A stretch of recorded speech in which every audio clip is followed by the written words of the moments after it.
One, two, roll.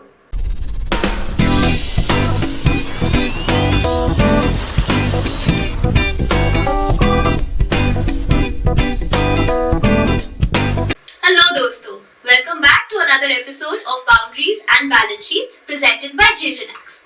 आज की guest काफी स्पेशल है, so without any further ado, would you like to introduce yourself? Sure. Myself Latika कुमारी और मैं फॉर्मर क्रिकेटर हूँ. 2 बार मैंने वर्ल्ड कप को रिप्रेजेंट किया है. बाकी तो जब आप क्वेश्चन पूछोगे उसमें भी आ जाएगा. Amazing. तो शुरुआत करते हैं. What inspired you to become a cricketer और आपका क्या एक्सपीरियंस रहा अभी तक? मेरी ना थोड़ी फनी सी है स्टोरी बिकॉज क्रिकेट के बारे में मुझे बिल्कुल कुछ भी नहीं पता था जब मैंने क्रिकेट स्टार्ट किया था. It's like I was in 12th और पास आउट होके मैंने गार्गी कॉलेज में फॉर्म भरा था एडमिशन के लिए. तो स्पोर्ट्स का मेरे को बहुत शौक रहा है स्कूलिंग से ही. तो उस टाइम पे मैंने वहाँ गई एथलेटिक्स में मैंने वहाँ पे जो है पार्टिसिपेट किया वहाँ. तो वहाँ एथलेटिक्स में जब मैं भाग रही थी और सारे अपने जो स्पोर्ट्स के इवेंट्स जो हो रहे थे उसमें, तो मेरे जो कोच हैं सुरजीत वर्मा, वो मेरे पास आए कि आपको क्रिकेट खेलना है. मैंने कहा मुझे नहीं पता सर क्रिकेट वुमेन्स क्रिकेट खेलते हैं क्या. तो उन्होंने बोला हाँ बिल्कुल एक बार आओ जरा आप ट्रायल दो एक बार. मैं उनके पास गई, नेट्स में गई, मैंने बॉल ऐसे फेंका जैसे फेंकना नहीं आता तो फर्स्ट टाइम ऐसी था. बैट पकड़ा तो जैसे सब लोग जिनको नहीं आता वैसे पकड़ा. तो पता नहीं उन्होंने मुझ में ऐसा क्या देखा कि उन्होंने बोला कि आप एथलेटिक्स छोड़ो, आप क्रिकेट में परस्यू करो. और आप बिलीव नहीं करोगे 1 साल तक सिर्फ और सिर्फ उन्होंने मुझे बेसिक्स करवाए. 1 साल तक मुझे कोई नेट प्रैक्टिस नहीं था, कोई कुछ नहीं था, only fielding and basics. Okay, and how old were you when you started out? I was 18. You were 18. Also, just as curiosity, is there any age to start? जैसे women cricket की बात हो रही है और आप head coach भी हो, तो आप कोई एज सजेस्ट करते हो कि इस एज पे शुरू करना चाहिए कोचिंग लेना या बेसिक्स के साथ ही? इफ आई टॉक अबाउट, अब तो स्कूल्स में काफी डेवलपमेंट हो गई है, स्पोर्ट्स एक है एक्टिविटी, तो कुछ है ऐसा जो आप सजेस्ट करते हो? सबसे पहले तो अगर कोई बच्चा खेलना चाहता है, मतलब गर्ल्स की अगर मैं बात करूं, तो उनका इंटरेस्ट होना बहुत जरूरी है क्योंकि ये बहुत डिमांडिंग गेम है. आपको बहुत टाइम देना पड़ता है इसकी प्रैक्टिस करने के लिए, या आप कुछ भी कर रहे हैं इसके लिए आपको बहुत टाइम देना पड़ता है ग्राउंड पे. कम से कम 8 से 10 घंटे आपको देने होंगे तब आप एक लेवल पे वहाँ जा पाएंगे. तो मुझे यही लगता है कि कोई एज नहीं होती है. इंटरेस्ट अगर आपका है खेलने का, तो वहाँ से पता लगता है कि आप अगर 7 साल के 7 साल की उम्र में आपको क्रिकेट अच्छा लग रहा है तो you can pursue from that as. और आपने इसको एज अ करियर कैसे टर्न किया? आपने सीखा 1 साल, आपने बेसिक समझा, उसके बाद how actually you made it your full time career? इसमें भी फनी स्टोरी ये है कि जब 1 साल हो गया उसके बाद क्यूरियोसिटी थी कि कब मैच खेलने को मिलेगा, कब क्या होगा. तो जब मैं अपना फर्स्ट मैच खेल रही थी इंटर कॉलेज के लिए, तो सर ने मुझे एक चीज़ बोली कि अगर तुमने सेंचुरी की तो मैं अब तुम्हें शूज़ दूंगा. क्योंकि उस टाइम पे जब मैंने स्टार्ट क्रिकेट किया था तो फाइनेंशियली इतना कुछ भी नहीं था. वुमेन्स क्रिकेट मतलब आप ये समझ सकते हैं कि अगर मैंने उस दौरान में I am talking about 2000, okay, उस टाइम पे अपनी पॉकेट से पैसा दे के आप खेलते थे. तो अगर कोई शूज आपको गिफ्ट करने की बात कर रहे हैं तो बहुत बड़ी बात होती थी. तो मेरा फर्स्ट मैच था और आई रिमेम्बर मैंने 111 रन बनाए थे उसमें. तो वो छोटा सा मोटिवेशन मेरे को मिला और उसकी वजह से मैंने ये चीज़ सीखी कि लाइफ में मोटिवेशन होना बहुत ज़रूरी है. क्योंकि अगर आप मोटिवेटेड हो तो आप उसके लिए 100% हमेशा दोगे. तब मुझे वो जब शूज़ मिले तब मैंने इसको सोचा कि यार इस गेम से बहुत कुछ मिल सकता है. तब मैंने इसको एज अ कैरियर सोचने का स्टार्ट किया उस टाइम. और क्या जर्नी रही आपकी अभी तक? थोड़ा सा बताओगे व्हेन यू स्टार्टेड आउट और आज क्या क्या कर रहे हो आप? मैं थोड़ी लकी इसलिए रही कि मेरी फैमिली ने हमेशा मुझे सपोर्ट किया. हाँ बीच बीच में कुछ हर्डल्स आए लेकिन उसके बावजूद भी उन्होंने मुझे काफ़ी सपोर्ट किया. और जब मैं कॉलेज में थी, जैसे मैंने आपको पहले भी बताया, तो वहाँ एयर इंडिया की टीम आई हुई थी वुमेंस की. तो वो लोग खेलने आए हुए थे, उनके अगेंस्ट मैंने 50 किया था. एक इंटर कॉलेज का मैच था, वहाँ पे मैंने 200 नॉट आउट किया था. तो काफ़ी इम्प्रेस हो गए थे. तो वहीं से उन लोगों ने मुझे साइन किया और मेरा फाइनल ईयर था शायद, तब मैं एयर इंडिया में एज अ स्टाइपेंड प्लेयर बन चुकी थी. तो मुझे मुंबई काफ़ी ट्रैवल करना पड़ता था इसके लिए. तो काफी चीजें हैं जो बहुत जल्दी जल्दी हुई, तो होता है ना कि मोटिवेशन आपको मिलना स्टार्ट हो जाता है और आपको दिख रहा है कि आपको कुछ मिल रहा है, तो उसके साथ साथ हार्ड वर्क आपको बहुत पे करता है। तो वही एक इंस्पिरेशन भी रही मेरी लाइफ में, क्रिकेट में जो जर्नी रही वहां से इस तरीके से स्टार्ट हुई। और प्रोफेशनली तब मैंने ज्यादा सोचना शुरू किया कि अगर मैं इसको प्रोफेशनली लेती हूँ स्टडीज के साथ साथ, तो शायद हो सकता है इसमें अच्छा करियर बना पाऊँ। और अगर हम मोनेटाइजेशन की बात करें तो अब तो काफी इवॉल्व हो गए हैं हम, तो क्या क्या अपॉर्चुनिटीज है for women in cricket as of now, कुछ आप कवर कर सकते हैं? देखिए, अगर आप खेल रहे हैं प्लेयर, आप देख रहे हैं WPL आ चुका है, एक बहुत बड़ा प्लेटफॉर्म यहाँ आ चुका है। अगर आप फाइनेंशियली भी देखें, हमारे टाइम में इतना सपोर्ट नहीं होता था हम लोगों को, लेकिन आज के टाइम में अगर एज अ करियर आप क्रिकेट को परस्यू कर रहे हैं अपनी लाइफ में, तो आप ये सोच लीजिए आपका एक करियर बन रहा है, फाइनेंशियली भी आप उतना स्ट्रांग हो रहे हो। लेकिन अगर मैं अपने टाइम की अगर कंपेयर करूँ तो उस टाइम पे सिर्फ पैशन था, फाइनेंशियली हम लोग इतना स्ट्रांग नहीं होते थे। आप बिलीव नहीं करोगे, 2008 या 7 या 8 के बाद जब BCCI ने वुमेन्स को टेक ओवर किया, तो हमारी एक मैच की फीस 2,500 रुपये होती थी। तो टोटल सीजन जब हम पूरा खेलते थे तो हार्डली 20,000 रुपये हमारे जुड़ते थे पूरे साल के। लेकिन अगर आज की बात करें तो आज इतना ग्रोथ आ चुका है कि एक प्लेयर कम से कम 3 से 4 lakh, normal player, state player की बात कर रहे हैं, तो 3 से 4 लाख वो बना लेता है अगर वो हायर लेवल पे खेल रहा है।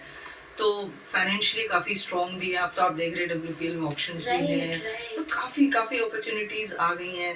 Not in playing conditions also, if like me, I am a former cricketer, मैंने क्रिकेट छोड़ दिया है, रिटायरमेंट ले लिया है, तो मेरे लिए भी अपॉर्चुनिटी है कि मैं BCCI के थ्रू कोर्सेज कर सकती हूँ जो कि नेशनल क्रिकेट एकेडमी में होते हैं। आप लेवल कोचिंग में कर सकते हैं, आप स्कोरर बन सकते हैं, आप वीडियो एनालिसिस बन सकते हैं, वहाँ पे मैच रेफरी बन सकते हैं, अंपायर बन सकते हैं। तो काफी ऑप्शंस आ गए जो कि पहले नहीं हुआ करते थे। लेकिन 2000 की अगर मैं बात करूँ, वहाँ इस तरह की अपॉर्चुनिटीज नहीं थी। लेकिन जब BCCI ने जब टेक ओवर किया इसको, तब ये अपॉर्चुनिटीज इतनी ज्यादा आ गई है कि अब सोचने की जरूरत नहीं पड़ती कि हम नेक्स्ट क्या करेंगे, लेकिन उस टाइम पे बहुत सोचने की जरूरत पड़ती थी। और जब आपने स्टार्ट किया था तो कोई रोड मैप भी नहीं था, तो कुछ तो चैलेंजेस फेस किए होंगे आपने, अपने पेरेंट्स को कन्विंस करना कि I want to do something in cricket. उस टाइम पे 18 के टाइम पे तुम्हें होता है फ्यूचर बनाना है, कोर्स सिलेक्ट करना है, जॉब करनी है, तो क्या चैलेंजेस फेस करे आपने अपनी जर्नी में? बिल्कुल चैलेंजेस थे, क्योंकि एक टाइम जब मैंने एयर इंडिया ज्वाइन किया था, उसके बावजूद भी घर में था कि एक परमानेंट आप क्या करना चाहते हो। तो मैंने ग्रेजुएशन किया, फिर बैचलर इन फिजिकल एजुकेशन किया, फिर MPEd किया, मास्टर्स, फिर MPhil किया, क्योंकि वो एक सिक्योरिटी नहीं थी, exactly. जॉब सिक्योरिटी नहीं थी। क्योंकि वुमेन्स के लिए अगर जॉब की बात करें तो हम सिर्फ एक रेलवेज ऐसा था जहाँ पे क्रिकेटर्स को एम्प्लॉयमेंट मिलता था, उसके अलावा कहीं नहीं मिलता था। तो ये एक बहुत बड़ा इशू था उस टाइम पर। तो उसके लिए काफ़ी चीज़ें दिक्कत आती थी, घर में बोलते थे कि अब कब तक खेलना है, अब कुछ जॉब करो। और मैंने जॉब भी की है, DPS स्कूल में की है, मथुरा रोड में, रायन इंटरनेशनल्स में किया है as a teacher, sports teacher. क्योंकि उस टाइम ऐसा लग नहीं रहा था कि प्रोफेशनली मैं अब थोड़ा आगे जा सकती हूँ कुछ। और एक टाइम ऐसा आया था कि हम बहुत मेहनत कर रहे हैं क्रिकेट में, सीजन बाय सीजन आप अच्छा भी कर रहे हैं, लेकिन आपको इंडिया के लिए कॉल नहीं आ रही है। तो वहाँ पे डिसहार्टेड भी हुई थी। उस टाइम फैमिली का भी प्रेशर था कि कुछ ना कुछ करना है आपको, काफ़ी चीज़ें ऐसी हो रही थी। तो एक टाइम पे तो मैंने क्रिकेट छोड़ दिया था, मैं आपको बता रही हूँ। मैं बिल्कुल गिव अप कर चुकी थी और 2 महीने मैंने ग्राउंड की शक्ल नहीं देखी थी। तो सडनली मुझे झूलन का कॉल आया कि क्या कर रही है, मैंने कहा कुछ नहीं। तो कहती कि बैग पैक कर ले। मैंने किस लिए? कि वर्ल्ड कप नहीं खेलना। मैंने कहा चलो ठीक है, तो पक्का बता। मेरे कोई ऐसा एक्साइटमेंट नहीं था, क्योंकि इतना फेड अप हो चुकी थी मैं उस सिचुएशन में कि मेरा कोई एक्साइटमेंट नहीं था जब मुझे पता चला कि मैं वर्ल्ड कप खेलने जा रही हूँ। मतलब इतने लो लेवल पे, इतने लो माइंडसेट पे थे आप उस टाइम कि आप उसके लिए एक्साइटेड भी नहीं थे। और वर्ल्ड कप का एक्सपीरियंस बहुत अच्छा था। जब मैं इंग्लैंड गई थी 2009 में, तो काफ़ी अच्छा था। अभी भी देखो गूज़बम्स आते हैं मेरे को जब उसकी बात करते हैं, क्योंकि आप इंडिया जब कलर पहन के ग्राउंड पे उतर रहे होते हैं ना, तो वो फील ही अलग होता है। बहुत अलग। तो समटाइम्स क्या होता है कि वो जो नर्वसनेस है वो कई बार आपको बहुत अच्छा आपका परफॉर्मेंस देती है। कई बार क्या होता है उस नर्वसनेस में आप इतना ज़्यादा चले जाते हैं कि आप मूव नहीं कर पाते हैं उस टाइम पे। तो काफ़ी चीज़ें अप्स डाउन्स चल रहे थे उस टाइम पे भी, लेकिन जब इतने क्राउड के सामने वो कलर पहन के और इस तरह की जब माहौल होता है ना, तो खेलने का मजा ही अलग रहता है। और वो प्रेशर कि पूरा देश देख रहा है, वो प्रेशर अलग ही रहता है, क्योंकि देखो वो प्रेशर तो है ही है, एक इंडिविजुअल प्रेशर रहता है कि आपको स्टेब्लिश होना है टीम में, आपको अच्छा परफॉर्म करना है, तो वो चीजें भी एक होती हैं। तो अगर आप कोई भी स्पोर्ट्स खेलते हैं, मेरा ये मानना है कि आप मेंटली बहुत टफ हो जाते हैं, बहुत स्ट्रॉन्ग हेडेड हो जाते हैं, बिल्कुल। कुछ भी आए देखेंगे। बिल्कुल, क्योंकि सिचुएशन इतनी अप्स डाउन रहती है ना, मैच में भी आपने भी देखा होगा कि कई बार हम हारने वाली सिचुएशन में होते हैं और जीत जाते हैं। तो ये जो सिचुएशन होती है ना अप डाउन पूरे मैच की, तो आपको इतना स्ट्रॉन्ग कर देती है मेंटली कि आप सिर्फ फोकस करते हैं प्रेजेंट में नहीं, प्रोसेस में। क्योंकि क्या होता है ना कि हम पास्ट को अपने पीछे कमर पे लेके चल रहे होते हैं, अरे यार क्या हो गया, लेकिन स्पोर्ट्स एक ऐसी चीज है कि जो हो गया वो हो गया, आपको नेक्स्ट जो आंखों से दिख रहा है, जो प्रोसेस में चल रहा है, उस पर फोकस करना पड़ेगा, तभी आप परफॉर्म कर पाएंगे, अदरवाइज तो you can not perform. Right. और ये इतना डिमांडिंग करियर है, तो आप कैसे बैलेंस ट्राई करते हो between your personal life, professional life? Yes, बहुत डिमांडिंग है। और पर्सनल लाइफ की बात करूँ तो कुछ टाइम तक तो ये फील होता है कि आप आइसोलेट हो गए हैं पूरे वर्ल्ड से, क्योंकि आपका पूरा टाइम कंज्यूम हो जाता है आपकी प्रिपरेशन में, चाहे वो फिटनेस से रिलेटेड है, स्किल से रिलेटेड है, और काफ़ी चीज़ें होती हैं। तो काफ़ी आइसोलेटेड सा फील करते हैं। एक टाइम आता है जब चाह के भी आप मूवीज़ नहीं जा सकते, आप फ्रेंड्स के साथ नहीं जा सकते, आपको कोई ट्रिप करना है आप नहीं जा सकते। क्यों? क्योंकि आपका फोकस उधर है। अगर आप वो काम नहीं करेंगे तो फिर वो कैसे होगा? तो ये चीज़ें मैंने भी बहुत मतलब फील की है अपने टाइम में कि मेरे फ्रेंड्स कॉलेज से बंक करके मूवीज जा रहे हैं, मैं वहाँ ग्राउंड पे ही हूँ। तो काफ़ी चीज़ें ऐसी होती हैं कि ये टाइम कंज्यूमिंग है। लेकिन हाँ, जब आप एक लेवल पे आ जाते हैं तब आपकी प्रिपरेशन भी थोड़ी अलग तरीके की हो जाती है। तो मुझे लगता है कि जैसे जैसे टाइम जाता है ना, वैसे वैसे चीज़ें हैंडल हो जाती हैं। Got it. Moving on, can you share a memorable moment where you felt your work made a significant difference in someone's life? Yes, ऐसे 2-3 मोमेंट्स हैं जब इस तरह की सिचुएशन मेरे सामने आई। मैं बहुत टाइम पहले एक कॉर्पोरेट का मैच खेल रही थी। एक छोटी सी बच्ची आई थी मेरे से, उसके फादर लेकर आए थे कि मैम ये क्रिकेटर बनना चाहती है। तो मेरा उससे यही सवाल था कि आप इंटरेस्टेड हैं क्या क्रिकेट में? तो उन्होंने बोला बहुत। मैंने कहा क्या बनना चाहते हैं आप? बैटर बनना चाहते हैं कि बॉलर बनना चाहते हैं? तो उनका सीधा जवाब आया मुझे बॉलर बनना है। तो मैंने उनको एक बॉल पकड़ाई और कुछ ड्रिल्स सिखाए कि सीम से ऐसे करना है, आपको मीडियम पेसर बनना है तो ये करना है, वो करना है। आप बिलीव नहीं करोगे, कुछ साल बाद अब उसके फादर वो लड़की मेरे पास आए कोचिंग के लिए। Nice. तब उन्होंने बताया कि आपको याद है मैम, हम लोग आपसे वहाँ मिले थे। और कह रहे कि जब आपने जो चीज़ बताई ना, इसने इतना ज़्यादा उस चीज़ को अडेप्ट करने की कोशिश की, उसको करने की कोशिश की। आप देखो आज के टाइम पे हरियाणा से ट्राई कर रही है वो लड़की, और अच्छी मीडियम पेसर है। Amazing. तो मुझे ऐसा लगता है कि देखो, आप इसलिए कहते हैं कि जब भी आप किसी से मिलते हैं तो आप सोच समझ के बात कीजिए, खासकर बच्चे। क्योंकि अगर बच्चों को आप एक डायरेक्शन दे रहे हैं, एक कुछ चीज़ बोल रहे हैं, तो उनकी लाइफ में वो लाइफ चेंजिंग इम्पैक्ट भी हो सकता है। You never know क्या बात आपकी हिट कर जाए सामने वाले को। Very true. Also, mentorship plays a very significant role. सबकी लाइफ में मेंटोर होते हैं। आपके कौन मेंटोर रहे हैं और आप किसको as a role model consider करते हैं? जब मेरा एयर इंडिया में हुआ, जैसे कि मैंने पहले बताया, तो वहाँ मुझे बड़े बड़े नामों के साथ रहने का मौका मिला। पूर्णिमा राव जो कि 70s में इंडिया प्लेयर थे, कैप्टन भी रहे थे, अंजुम चोपड़ा, अंजू जैन, झूलन गोस्वामी, करुणा जैन, मतलब पूरा बंच था जो प्रेजेंट उस टाइम पे इंडिया को रिप्रेजेंट कर रहे थे। तो मैं तो इन सब लोगों को ही रोल मॉडल कहूंगी, क्योंकि मैं उस टाइम मेरी जर्नी जस्ट स्टार्ट हुई थी, और इन लोगों के बीच में मैंने ये सीखा कि प्रोफेशनल होना कैसे रहता है, पर्सनल लाइफ को आप कैसे कर सकते हो, और क्रिकेटिंग वाइज आप अपने आप को कैसे ग्रो कर सकते हो। तो इन लोगों ने मुझे बहुत हर टाइम बहुत हेल्प करी। अगर मैं बात करूं, जैसे अंजुम दी हैं, तो हमेशा मेरे को यही बोलते रहते थे कि तेरे में इतनी पोटेंशियल है, तेरे में इतना पोटेंशियल है, तू ट्राई कर, ये कर, वो कर। तो उनकी वजह से भी बहुत मेरे को हेल्प मिली है। जैसे अब कोचिंग में है, अंजू जैन को मैं अपना रोल मॉडल मानती हूँ कि जिस तरह का उनका तरीका है कोचिंग का, वो मुझे बहुत पसंद है। तो काफ़ी चीज़ें ऐसी हैं कि टाइम टू टाइम आप हमेशा आपके जो रोल मॉडल्स हैं जिन्होंने आपको हमेशा इंस्पायर किया है, तो वो चीजें मुझे इंस्पायर ज्यादा करती हैं, जिससे मुझे कुछ नया सीखने को मिलता है. Right. Also, reflecting on your career in cricket, what would be your most significant highlight या achievement till date, and how it has impacted your trajectory in this cricket industry? 2009 world cup के बाद मैं drop हो गई थी, तो in and out चल रहा था, टीम में इतना चांस नहीं मिल रहा था. उसके बाद मैंने काफ़ी मेहनत भी की, डोमेस्टिक लेवल पे काफ़ी अच्छा परफॉर्म भी किया. उसके बावजूद भी वही सेम फेज आ रहा था धीरे धीरे, लेकिन मैंने गिव अप नहीं किया. तो मेरे को 2014 वर्ल्ड कप के लिए दोबारा से कॉल किया. तो वो एक मोमेंट था मेरे लिए कि किस तरीके से आप कमबैक भी कर सकते हो. तो 2009 और 2014 बहुत बड़ा डिफरेंस होता है इसमें.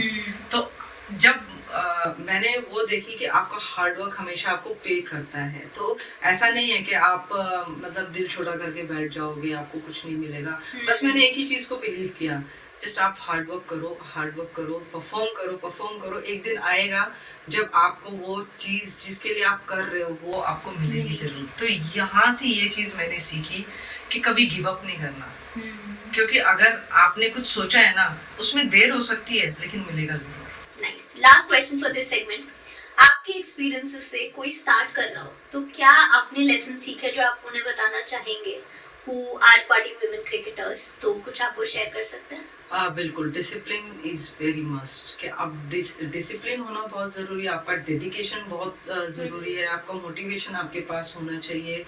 आप किस तरीके से अपने करियर को देखना चाहते हैं, आप कोई भी स्पोर्ट्स हो, स्टडीज़ हो, या आप कुछ भी करना चाहते हैं, तो आपको ये सारी चीज़ें अगर आपके पास हैं तो आप कुछ भी अचीव कर सकते हैं.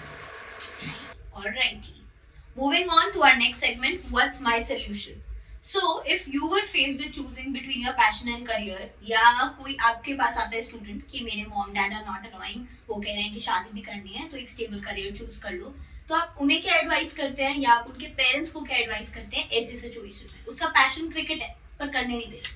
देखो, अगर पहले की सिचुएशन होती तो शायद मेरी एडवाइस होती कि आप पैशन तो है आपका, उसको परस्यू करो, लेकिन उसके साथ साथ आपको कोई अपना एक करियर को करना पड़ेगा. लेकिन आज की सिचुएशन में अगर मैं बात करूं तो मुझे आप अपने पैशन के लिए जाएं, और अगर आप पैशन के लिए जाते हैं तो मॉम एंड डैड जब देखेंगे ना कि आप सक्सेसफुल हो रहे हैं, आप कोई भी काम कर रहे हैं, इट्स नॉट अबाउट क्रिकेट, अगर आप कोई भी काम कर रहे हैं और आप सक्सेसफुल हो रहे हैं उसमें, तो मुझे नहीं लगता कि कोई भी पेरेंट्स ये चाहेंगे कि बच्चा हमारा ये काम छोड़ दे और इसके अलावा कुछ और करे. हाँ, यहाँ पे चैलेंजेस होते हैं, लेकिन वो आपको ही टैकल करने हैं कि आपको कैसे प्रेजेंट करना है अपने फैमिली को. अब थोड़ा फन सेगमेंट्स पे चलते हैं, तो टेस्ट करें आपकी थोड़ी नॉलेज. कोई बात नहीं. फोमो की फुल फॉर्म पता है आपको? फोमो, यार ये जो शॉर्टकट्स होते हैं ना, ये व्हाट्सएप पे या इधर उधर, उससे नाता थोड़ा कम ही रहता है. मैंने बताया ना, काफी इंट्रोवर्ट है, मेरा इतना सर्कल भी नहीं है, तो आई डोंट नो कितनी चीजें पता होंगी मुझे. सुना लग रहा है, लेकिन ये मैं वहाँ ट्रिप पे नहीं जा पाई, मुझे फोमो हो रहा है. अच्छा, fear of missing out. Yes, तभी मैं कहूँ ना, सुना लग रहा है. TBH यूज करते हो आप? TBH, to be honest. यार, इस तरह की कौन बनाता है ये सारी चीजें? जेंजी बना रहे हैं. फ्लेक्स, ये थोड़ा लेंथी हो गया, इसका कुछ नहीं कर सकते. क्या दिमाग में लगा है, उल्टा सीधा कुछ निकल गया तो काट देंगे. फ्लेक्स, जानवी अपना आईफोन फ्लेक्स कर रही है. Show off. Flex is show off. ये आजकल की जनरेशन ना, पता नहीं क्या निकाल के क्या कर रही है. You are slaying today. You're looking lovely. You are slaying. नहीं. Amazing. Exceptionally well. तो वो है.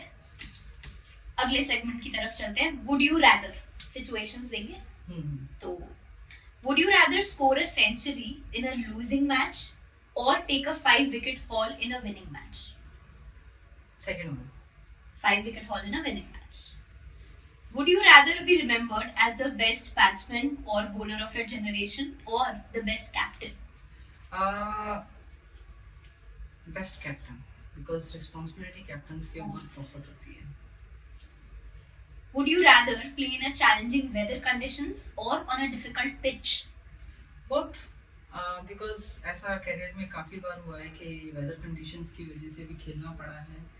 और कई बार ऐसा हुआ है क्योंकि उस टाइम पे इतने अच्छे विकेट्स नहीं मिलते थे हम लोगों को, तो वहाँ पे काफी चैलेंजेस होते थे, पूरा विकेट टूट के बिखर जाता था, वहाँ पे भी बैटिंग करनी पड़ती थी। आपको स्कोर भी करना है क्योंकि आपको सिलेक्शन भी सर पे खड़ा है, तो सही बात है, तो प्रूफ भी करना है, तो काफी चीजें हैं, तो बहुत सिचुएशंस पे मैनेज करना जा सकता है।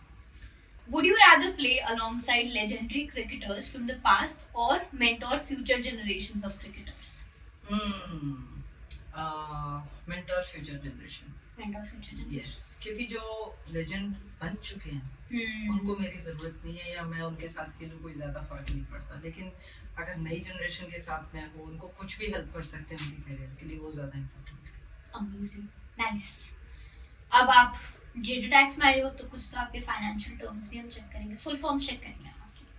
केवाईसी केवाईसी जो होता है, फुल फॉर्म बताओ ना। फुल फॉर्म नहीं पता मुझे, केवाईसी तो हमेशा ही करते हैं।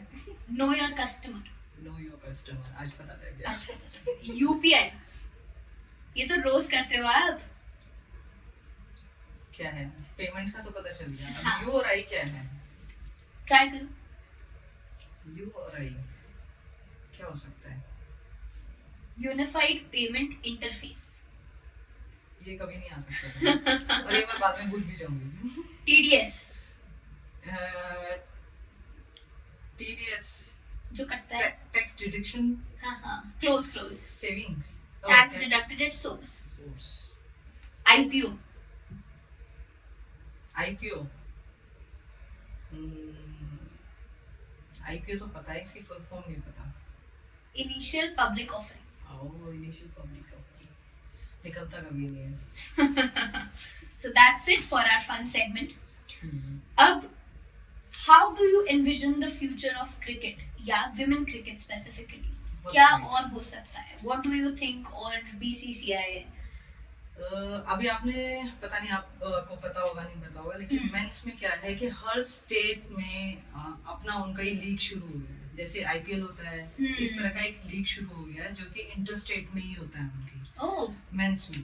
तो मुझे लगता है कि जो वुमेन्स है धीरे धीरे कुछ स्टेट्स में जा चुका है, और बाइजूस ने करवाया है कई स्टेट्स में, काफी अच्छा भी रिस्पांस मिला है। तो मुझे लगता है ये एक चीज होगा कि घर घर में अब जैसे मेंस क्रिकेटर्स हम देखते हैं कि बच्चे कितना ज़्यादा इन्वॉल्व रहते हैं जो लड़कों को देख रहे हैं, तो उसी तरह की सिचुएशन अब लड़कियों के लिए भी है कि आप देखोगे घर घर में एक बैट जरूर मिलेगा आपको, और भाई और बहन लड़ते हुए दिखेंगे उससे। Nice.